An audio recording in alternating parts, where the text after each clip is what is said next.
So, we've got a number 1 deluxe meal. Is there anything else I can get you? Yeah, I'd also like a good night's sleep. Maybe something like the I didn't struggle all night with my uncomfortable CPAP mask. Sir, I think what you're looking for is Inspire. It's an implant that works inside your body to treat sleep apnea without a CPAP. Come on! He sounds hangry. Inspire, sleep apnea innovation. Inspire is not for everyone. Talk to your doctor to see if it's right for you, and review important safety information at inspiresleep.com.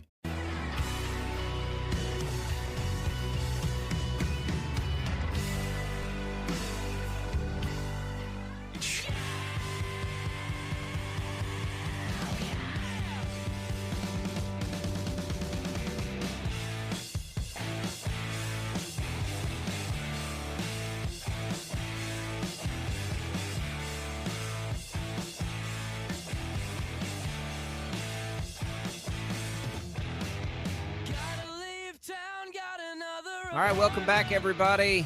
Congratulations to Terry for winning our HTO. If you're looking for coolers or fancy drink cups, HTO, Hydro Flask, Pelican, 20 to 30% off HTO this week. Just today and tomorrow, Friday and Saturday only. So you can check that out. A lot of cell phone and phone comments here. Mike said he got his back when you had to buy minutes and unlimited off-peak time, late 90s. Mine would have been like 2002, I think, is when, and when I say cell phone, it was like the old brick. I basically just took my mom's with me. That was the equivalent. Like, I just took my mom's. And then, as I was trying to grow my lawn mowing business, we put one of my own of those Nokias on my family plan. That's what really spurred mine. I remember getting my first flip phone, probably, I don't know, 2005, 2006. I don't even remember when that would have been. Like, that was a big deal. I also remember, I don't know if you had to do this, but you know, I have a girlfriend in college and I want to talk to her, but we've got minutes, so we have to wait until after 9 p.m. Like, I'll call you at 9:03, you know, and then we'll talk until 2 a.m. and I'll be exhausted, but at least I'm not using our minutes up because I knew my parents would yell at me. That was my reality. I remember when I found out you got charged per text message. It was like 10 cents a text. Yeah. Like, it was in college, and my dad called me and was like, what the hell is going on? And I'm like, what are you talking about? And he's like, we have $340 in text messages. And I'm like, really? Well, I did not know that is how that worked. Kids these days will never know the struggles. Yeah, I had to pay that one back real quick. Yep. Cool. I was digging through old phones, and you said flip phone. I had one of those. It was kind of like a BlackBerry where all the buttons were, you know, where you're like fast, rapid fire. That was probably my favorite phone I ever had. So I found that phone not too long ago, and it was like in a box, and the charger was in there. And I was like, oh, let me plug this in. And I plugged it in, and this is like a left turn, but I thought this was really cool.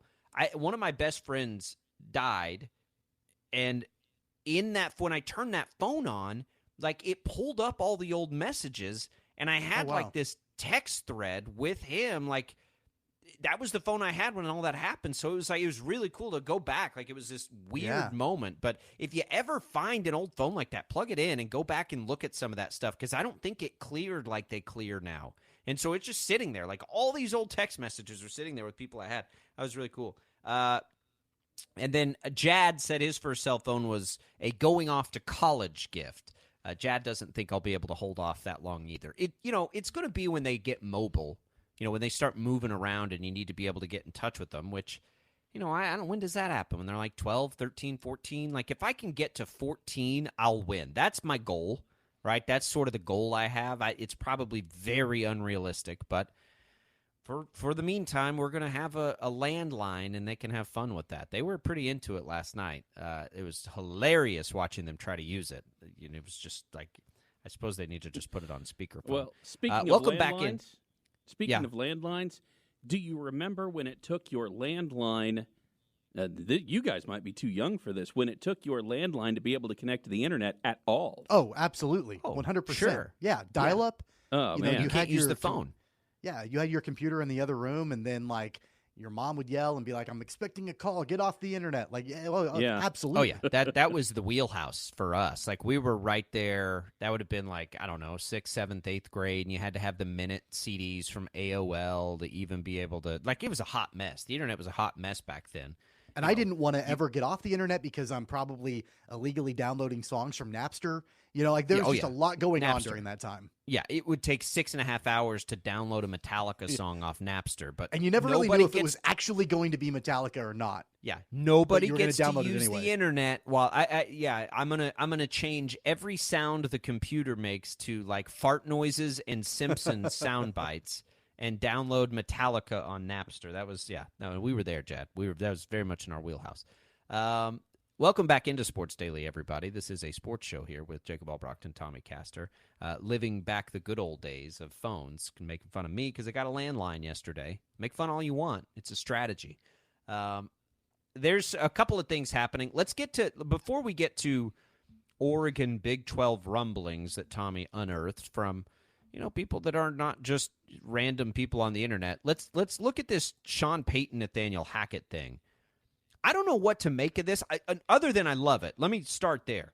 I love it that Sean Payton just absolutely went nuclear on Nathaniel Hackett and the job he did in Denver last year. So what I can't decide is Sean Payton just like a jerk here, or is he just trying to rally the wagons and sort of offset from his players the blame from what things were a year ago? No matter what it is, it enhances the pressure, I think, on Sean Payton to, okay, well, if it was so bad, you better hope you make it better. What does that say about you, right? Like it's this really interesting thing and beef now between the Broncos and the Jets, and I'm here for all of it, but I really out of left field, Tommy. I was definitely okay with everything that Sean Payton said until he started going after the Jets. I'm like, just, if you want to rally the troops in Denver, and talk about how bad things were there and you want to turn it around and all the different ways you're doing that, that's fine. I have no issue with that whatsoever. Stay in your lane and don't call out the Jets. And I understand that he was trying to do that, like to basically deflect away to Nathaniel Hackett. The whole thought process is, hey, he's got Russell Wilson now, and he's fully convinced, and he's trying to be strategic here to let everybody know that the fault of the Broncos was not on Russell Wilson last year. It was on Nathaniel Hackett. On top of that, as he's talking about the Broncos, he's putting that responsibility on his own shoulders. So he's trying to take it away from Russell Wilson and put it on his own shoulders, and I get why. Russell's got a significant amount of pressure this year to show that last year was a fluke and that he is still worth that contract, and he is still a high-caliber quarterback in the National Football League. So I think Sean Payton, who's been around for a long time and has worked with quarterbacks for a long time, knows that the best way to get the most out of Russell Wilson is to put as much pressure as possible on his own shoulders, not Russell's. That's what I mean, and I do sort of agree with that. It did veer into a lane, though, with the Hard Knocks chatter and all that stuff, and Robert Saleh was like, I'm not going to acknowledge him. He can say whatever he wants. We're doing something right if you got to talk about us when we don't play until week 5. I think maybe there's not that much pressure on Sean Payton, and so if there's not, and there probably isn't, at least in this first year, like the interesting thing about the Sean Payton hire to me was, at first, when he took that job, I was like, why would he do that? But then I thought about it, and I was like, well, it's actually not that bad an idea, because no matter what happens this year, it's not going to get blamed on him. It's going to get blamed on Russell Wilson. Right. And he can wash his hands of that, and he won't be tied to it. But that sort of goes away when you say things like this. Like, it wasn't Russ, it was Hackett. And so I don't know. I get the strategy. They're going to have to we talked about this a little bit yesterday. What are the chances, do you think? Because I don't think you and I have talked about this, Tommy. Like, what are the chances that Denver is closer to what we thought they might be able to be last year than what they ultimately were? Like, what are the chances that this is a playoff contender? Because I think it's reasonable, right? They're still pretty talented on that roster.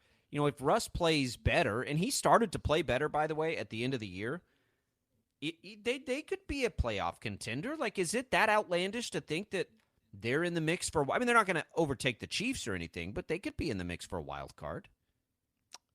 Yes, but simply because of the Sean Payton effect. Like, that's the only reason why, in my mind. It's been a long time since Denver has had a competent head coach running things. I mean, I don't know how far you have to go back. John Fox, maybe. Gary Kubiak. I don't know. I mean, obviously Mike Shanahan. Maybe I'm missing someone, but it's been bad for a while. Vance Joseph was not competent. Vic Fangio, I don't think was competent as a head coach. He was a good defensive guy, but I'm not sure he was capable of being a solid head coach in the league. And then we all know about Nathaniel Hackett. So it's been a long time since that has happened for this franchise. And so I do think that the Sean Payton effect, assuming that Payton can coach at the level that he did when he was with New Orleans for all those years, sure, I think that just solely because of that, you could say it's reasonable that they should be competing for a playoff spot. I think they should be. Is there any chance they're better than the Chargers? I mean, that's the thing. And, I don't think so, but maybe they become the third best team in the division. I mean, I think they will be the third best team in the division. Yeah. They're better than Oakland's going to be, or Vegas is going to be not good at all. Yep. That's going to be a disaster. Vegas is going to be in the mix to be like the worst team in football. Maybe not. Maybe Jimmy Garoppolo can get it done. Denver's really interesting to me, and Sean Payton is really interesting to me because this is the other part of Sean Payton, Tommy. We got to see Sean Payton without Drew Brees, too, right? There's another component to that, and I know we all just want to assume, but how's it gone for Bill Belichick post Tom Brady, right? Like, sometimes these marriages between coaches and quarterbacks are perfect. There aren't a lot of Andy Reids, who have gotten it done at a high level at different places. Yeah. So, there's a chance Sean Payton's not as good as, he thinks he is or we think he is either. Like, he's had a Hall of Fame quarterback for all his success. And we'll see. It is one of the more interesting teams to watch, I think, next year that we have talked almost nothing about in this offseason, and that's probably a good thing. Until now, right? Now Sean Payton has put the spotlight on them. Again, probably is easier just to sort of go about things quietly here, but for whatever reason, man, he just put you want to talk about sound bites being replayed over and over and over and over again. Like, this is going to be revisited all season long if they're not good. Yeah. He did this, though, remember, when he first took over. I mean, talking about how the different special treatment type things that Russell Wilson had last year won't continue. And I mean, like, he definitely came in when he was hired as head coach and thought, I've got to change the culture now. And I've got to be bold and dynamic and cast a vision and let everybody know that we are changing the course of this franchise, which has been bad for quite a while. And so I get the strategy of being bold. I get the strategy of being vocal, because you're not only communicating to a fan base, but you're also communicating to your players in certain ways and letting them know how you feel about certain things and how you plan on turning things around. Again, the only issue that I had with all of it is I don't know if you necessarily should be poking another team like the Jets. And I get your trying to correlate Nathaniel Hackett with the failures that happened during his tenure in Denver. But man, I don't know, maybe stay in your lane a little bit more, but everything else I'm perfectly fine with. Who has more wins this year, the Jets or the Broncos? I think the Jets do. I think the Jets do too. I don't know what the Vegas over under on wins for the Broncos is, but I'm just going to make one up. 7. Okay. What do you think? Over or under 7 wins? I think I would take over. I can see them being a 500 team, like a 9-8, 8-9, somewhere around there. I would feel fairly confident in taking the over. They were 5-12 last year, so they'd have to be 2 games better. Yeah, I'd put it right at that. I think 7 Yeah, and I don't know 10 if you sounds about make right. it a 6.5 over under. I think I over would be more 6.5, comfortable but taking I the think over. I think they 7. can win 7. Yeah. I think 7 is, but just look at the landscape of the AFC and the teams in it. Assuming Yeah. Joe Burrow is good to go, all right. I'm just like, let's look at this list. Are the Broncos better than any of the Bills, Dolphins, Patriots, or Jets for you? I think they're better than the Patriots. Okay, so there's one. I think that's probably a wash, but okay. What about Chiefs, Chargers? No. Raiders? Probably. Yes. Like, I'd put them ahead of the Raiders, right? Yep. Bengals, Ravens, Steelers, or Browns? I think they're better than the Browns. Really? Oh, I don't. I think I don't at all. I think they're better. I don't think have any. maybe the Steelers, but I'm not totally convinced on that. I actually think the Steelers have a chance to be pretty good. Yeah, Jags, I have Titans, no Colts, confidence, by the way, in Deshaun Watson. So Jags, Titans, Colts, Texans. Texans, yes. Colts, yes. I would say if man, if you made me pick the Colts or the Broncos, I'm not so sure. I think that's another wash with them. But there's not a lot of room for them to be. You know what I mean? Like, they're clearly not better than some of those teams, and so it's like, for sure. Like, what? Well, and that goes careful. back to the original question as far as what the reasonable expectation should be for them. Should they be competing for a playoff spot? If the answer is yes, then that's fine. But I think we need to know exactly they should be, or they don't bring in Sean Payton. Right, but I think that you have to be reasonable in that. And competing for a playoff spot can mean a number of different things. In my mind, I'm thinking they're in the mix for a wild card, like the last wild card spot, with a couple of weeks to go. Like, that would be, in my mind, sort of where they live this next season. If they can sneak into the playoffs as the final wild card team, I think that's reasonable. I think that that's fair. If they miss out on the playoffs, I think it could go either way. But as far as I'm not suggesting that they're going to be a top wild card team or win a division or like be a high seed. I think it would be like down the stretch, can they compete for like the final AFC playoff spot? Yeah, I think it's unlikely. It's just, I love it though, man. I love the beef. I love the drama. Bring it on. Let's have it. Let's get more of it. I'm all for it. All for it. Okay, so the Cincinnati Bengals an hour ago, by the way, they had a funny, well, what they thought's funny. It's not that funny actually. Everyone, please stop calling and offering us your calf muscles. It doesn't work like that. Joey will be back. The point of that is I think they're deflecting. It sounds like he's going to be okay. And so everybody, I think, including Chiefs fans, wants Joe Burrow on the field. I do. I love watching him play football. I love this dynamic being created between Chiefs, Bengals, Bills. I want that New Year's Eve game to have Patrick Mahomes and Joe Burrow squaring off again. So hopefully that's a positive update. Let's take a quick break, 869-1240. On the way out, we'll give away some Win Surge vouchers, good for a game of your choice. We'll give away a 4-pack of those vouchers right now to our first caller to 869-1240 on the IHOP hotline. While Jad gets that taken care of during the break, we're going to try and organize our thoughts. 2 interesting nuggets out in the world of realignment, and I guess we need to get ready for this season again, Tommy, where everybody just starts firing off missiles and reports and, you know, so-and-so's uncle's husband's brother's cousin is a Pac-12, water boy, and here's what he's hearing kind of stuff. But, hey, that's where we are. Colorado set this off again. We'll discuss the latest next on Sports Daily.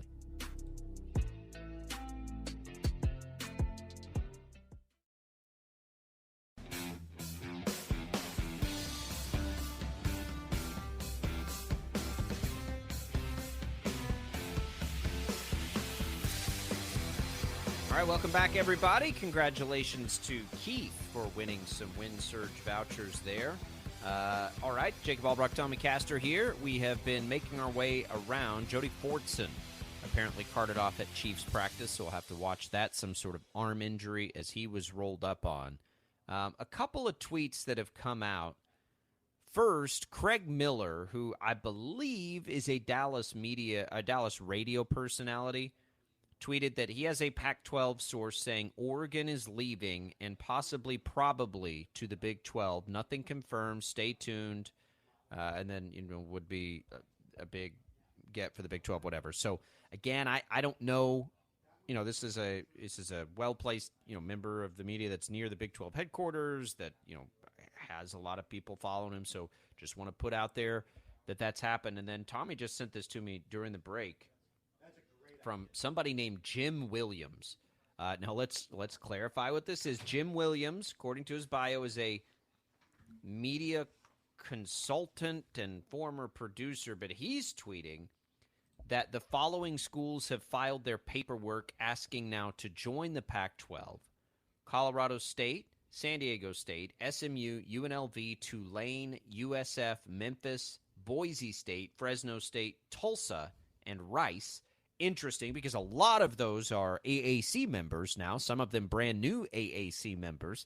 But this is what we mean, Tommy, and this is why, you can take it. So you've got reports saying that Oregon might be interested. We've seen that being reported for the last few days, and I don't know how much to read into any of this. What I do know is that conference realignment on social media is one of the wildest and strangest things ever, because everybody knows somebody who's heard something, right? And they sort of throw it out there.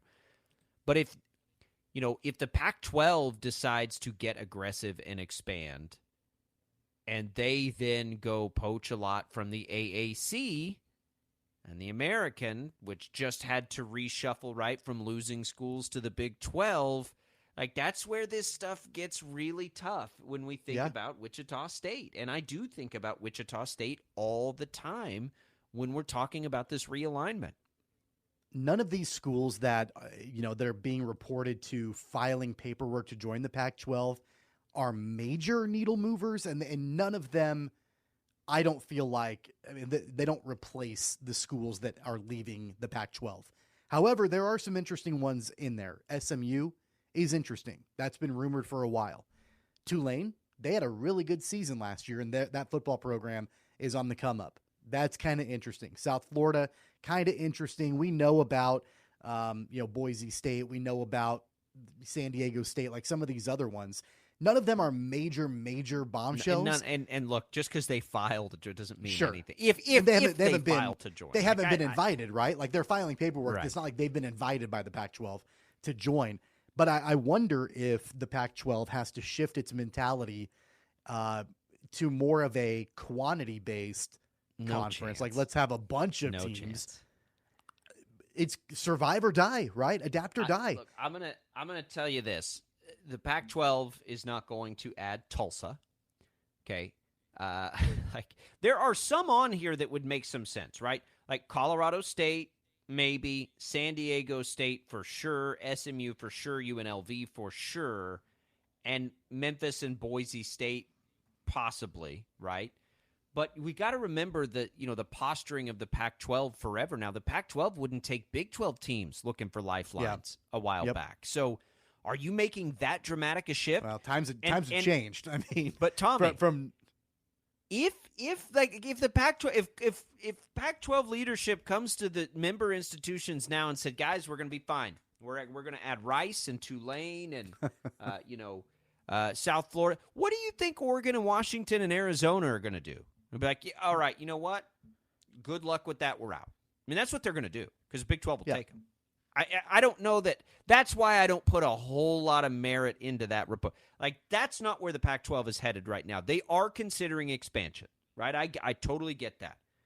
But they got to start at least shooting higher than that, because the Big 12 went and got really, big-time group of 5 programs. Big time. And there are some in that list. Like, there are some teams in that list that would be very much worth having if the Pac-12 can get its nose out of the air on all its political and academic whatever. Like, you go add Memphis? Heck yeah. Like, there are some teams in there that would make a lot of sense, I think.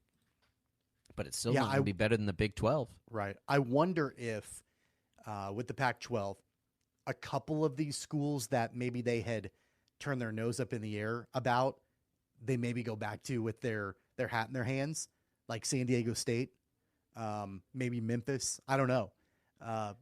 Well, I'm looking all the way back to like Texas Tech. Sure. Had a rumor to want to go out there, and like some others when Texas and Oklahoma left it, they were like, "Oh no, that does not fit our profile." How's your profile look now, Pac-12? Like, you're in survival mode, and if the first call you make is not to the ACC, then you're doing it wrong. The first call they should make is to the ACC, and say, what can we do here? Because can we merge? This is going to happen to you very soon. But if I'm the ACC, man, I'm probably doing the same thing the Big 12's doing. I'm probably giving some Pac-12 schools a call and saying, "Hey guys, maybe we can work something out here." The only thing about the ACC though is that, I mean, there are reports that Florida State is ready to leave the ACC. Probably Clemson, so they're not on super solid footing either right now. So they're not, I don't believe, at the same level of where the Big 12 is. They have time on their side, though, from those teams leaving. They do, but I mean, I texted you this last night. I would not be surprised at all if when the dust settles, we see a Pac-12 ACC merger. I really think that becomes viable, right? Exactly. A remainder of the ACC. Because, look, if the Big Ten and the SEC come calling, any of those schools are going to leave. That's just the reality of it. That's what always happens. But the Big 12 could also get in the mix there. Like, if you're creating a basketball conference and you're Duke, I mean, you answer the phone if the Big 12 calls with the brands that are in there, if they are ultimately able to add Arizona. Of course you do. So, that's what when we say domino effect of the Colorado news, when you want to talk about domino effect, it's like, we see like geopolitical situations where it just takes one tiny spark or tinder to set things on fire. It has felt like that now for 6 months in college athletics, right? And Colorado may have been that tinder, right? Because Colorado is by like nowhere near the biggest needle mover in all of this. Like not even close, right? Yeah, we all like Coach Prime, but Colorado's nostalgic for the Big 12. It gets you into the Denver market. The prospects down the road are big. It's all great. But Colorado's not, the big fish here. But are they the fish that get the big fish moving, right? Like if you believe some of these reports about Oregon, that's a big fish. That may be the biggest fish still out there for anybody. And if the Big Ten and the SEC don't want you, they don't, by all accounts. If you're Oregon and you are a national brand, if you're Oregon and the Big 12 asked you to leave right now, I don't know how you stay. Yeah, I don't either. And I guarantee you that Brett Yormark has made that ask. Well, now he has, did. Yeah. But he probably did a while ago too. Well, sure. But I would imagine that with the news of Colorado, and that's kind of the first domino to fall, hey, look at your conference now. Well, look, and Oregon has never been publicly, jerky about any of this like Utah has, for instance, or at times the Arizona schools. But none of that matters, by the way. Like if they were jerks the first time you called them, now that Colorado left, you just call them right back and say, hey, guys, offer still stands. Let's let bygones be bygones. Here we go. This is wild stuff. And I think the most wild thing about it, Tommy, is how terrifying it felt, right, when Oklahoma and Texas left to where it is now for Big 12 people like us, like in this part of the world. Like that sucked. And so I feel really bad for Pac-12 fans right now because we've been there. It sucked. Like, it was not fun. And as Big 12 fans, by the way, we've been there like 4 times now, right? Yeah. You had Nebraska leave and A&M leave and Missouri leave and Colorado leave and all the – it's like, it's always felt like the Big 12 was this little brother, like not quite there with some of these other leagues. And, Larry Scott almost destroyed the Big 12 not that long ago. What was that, 13 years ago now? Yep. And it's like, man, that flips around – and it just feels secure, and that's kind of hard to imagine if you think back to the 2021 when Texas and Oklahoma left. I would have never guessed that the Big 12 would have been able to put themselves in this position. And what were we screaming from the rooftops? expand, expand, expand, expand. You've got to expand. And they did. Yep. And they didn't do it with names people thought about. So maybe this list of teams for the Pac-12 is ultimately going to stabilize things if they can get, 3 or 4 of these schools in there and, just try and steady the ship a little bit and stall it out. Or I just don't know. I mean, the ACC is the answer for them right now, but I don't know what you can do. I mean, that media deal isn't up forever. And again, we keep hearing from a legal perspective, it's ironclad. Like, these schools can't get out of it. Yeah, I don't know. I just always think about how resilient this Big 12 conference has always been.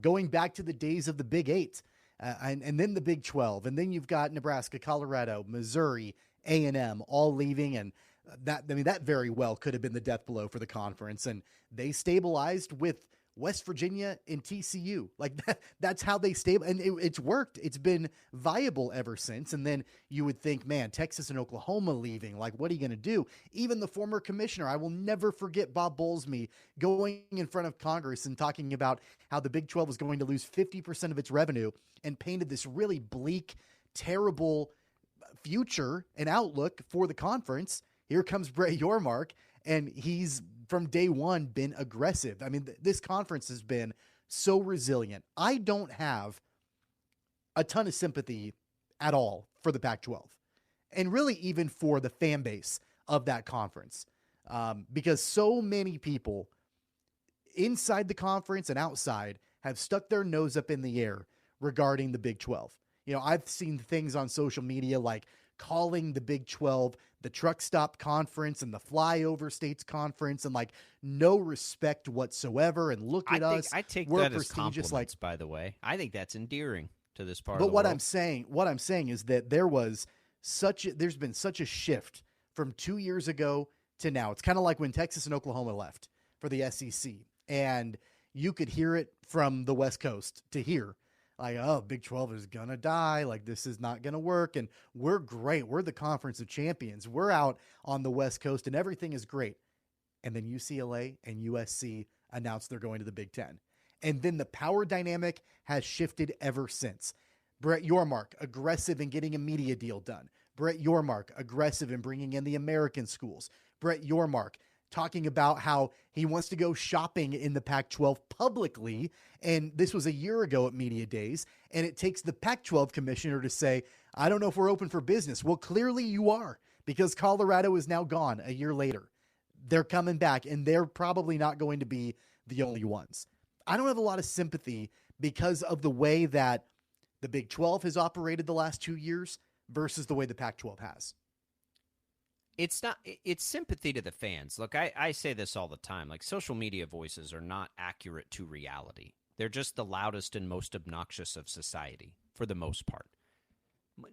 Most people, if I went and talked to, people that I know are fans of some of these schools, they don't feel that way. They just want to watch football like the rest of us, right? They just want a good product and they want to watch it. It's people that make a living covering it that are the most afraid and the most obnoxious on social media. That's just the reality of it.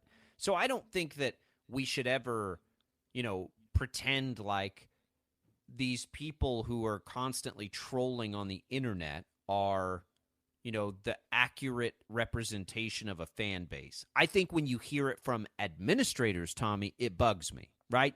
Like when I hear ADs of some of these schools thumbing their nose, that bothers me. Yeah. But fans are going to be fans, man. And like, they're not going to care. Oregon fans aren't going to care ultimately if they're playing in the Big. Do you think Oregon fans are going to care if in November they're playing a massive game with CFP implications against TCU, or if they were playing that same game against, I don't know, USC? Like, it's real easy to let go of that stuff, I think. Conferences, these rivalries and, that stuff means something, but it doesn't mean everything. And being relevant means everything. At the end of the day, that's all we want as fans is for, what we cheer for and consume to be relevant. That's why you get so defensive when people accuse you of not being relevant. That's why K-State and KU fans get so annoyed with each other, because K-State fans feel like KU doesn't think they're relevant, so you have to, put up this wall or this shield and that KU fans are this snobby, snooty, whatever. Like, that's just being a fan, man. Like, it's okay. And I do want all of these schools to survive and thrive. And I hate the idea of the Big Ten and the SEC separating themselves in any way, because that's not fun. Nobody likes that. Nobody wants that. I don't even think fans of those schools really want that at the end of the day. I mean, you get it. The SEC plays a regular season. You already get that. We don't need more of it. It will be seismic. Here's what I'll predict to you, Tommy. The next thing that happens will be seismic. It'll be big. Like, Colorado was meaningful and really important, but I don't think it was the big one, right? It was like one of the tremors before the big earthquake. That's still coming, and I think it's probably coming a whole lot sooner than the Pac-12 thought it would, certainly, but it could be coming real soon. If Oregon goes, oh my goodness, if Oregon goes. I'm ready for it. Let's go. It's been what the Big 12 has been waiting for over 2 years now. And nothing against the American schools that joined.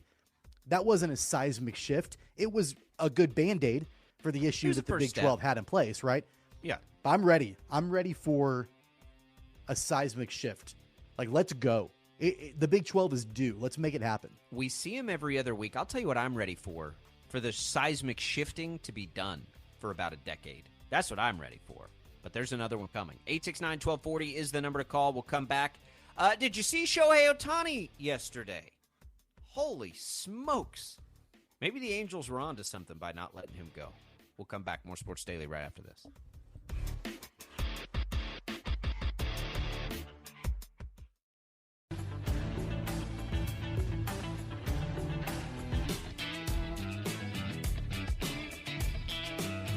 Welcome back, everybody. Sports Daily here on KFH. Jacob Albrock, Tommy Castor, having some fun with you as we get ready for the weekend. Congratulations to Keith for winning those Wichita Wind Surge vouchers.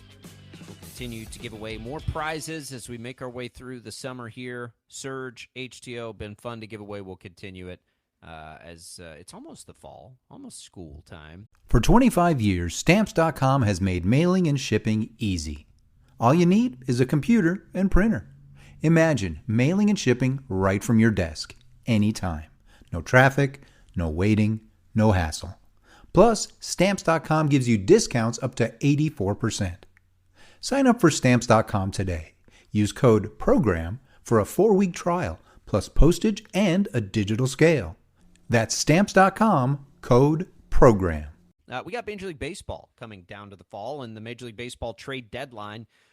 I assume we're going to have a ton to talk about on Monday morning with the trade deadline, that we'll see a lot of things happening this weekend. One thing we will not see happen is Shohei Ohtani go anywhere. And, man, over and over again, we're just reminded of, you got to be kidding me. Throws a shutout, complete game yesterday, 9 innings, comes back, hits a couple of home runs in the next game. Looks like he maybe has a slight tweak of something on the home run, and there are going to be cramps, and he'll be right back in the lineup today. Amazing.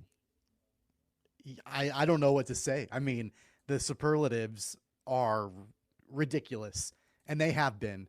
I really hope that people understand the magnitude and the significance of what we watch with Shohei Ohtani, that we've never seen anything like it, and I don't know if we ever will again. It just, the fact that he went out a couple of days ago and pitched tremendously, gave up like a couple of hits, and that was it. And then the very next day hits multiple home runs. I mean, come on. It was the same day. It was a doubleheader yesterday. Right. It was incredible. Unreal.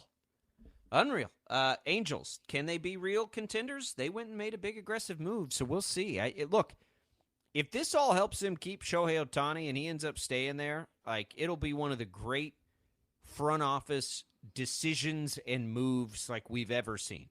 If them hanging on and taking that shot and getting aggressive somehow gets them to the postseason, or even just like convinces him that they're trying to win and he stays, it will be brilliant work by that front office and ownership to make it happen, because the reality of it was the baseball thing to do was to trade him, right? Like, For sure. It was bold not to when they made that call and then went out and got Lucas Giolito and Ronaldo Lopez, and we'll see. I think it's I want him. I don't like the Angels at all. Let's be clear about that. But I want him in the postseason so badly. Like he will elevate baseball to must-see television if he's playing in the postseason. Period. Like he's already must-see TV, but it's kind of hard to see him, right? Because he plays on the West Coast, and you don't get to just watch all the baseball games, which is a real problem, by the way, Major League Baseball. But if he gets into the postseason on national television, must-see TV. I mean, just imagine that. He's going to go out there and start the game for you, and he's arguably the best hitter in the game right now. We're, only a couple of days away from the trade deadline. I don't remember the last time, and maybe it hasn't happened for me at all. I don't remember the last time I was excited for the playoffs right now, like before the trade deadline. Typically, you get into September, and then it's like, all right, the playoffs are almost there, and like right now, I mean, we're in July, and I'm like, man, with the new rules that have made baseball so much more fun to watch, I love watching playoff baseball in general. And then if you've got stars like Ohtani that potentially can make a run and get into the postseason, I would imagine that we're going to see probably a pretty decent ratings bump, I would think, with the postseason this year for baseball. Sure. Any game he plays in anyway, which will just further, set the value of him in the offseason, and why it's just like, well, yeah, I guess you could justify paying him $60 million a year. By the way, hey, $60 million a year seems crazy. Isn't that what Jaylen Brown just got in the NBA? Yeah. Right? Like, is it really that crazy?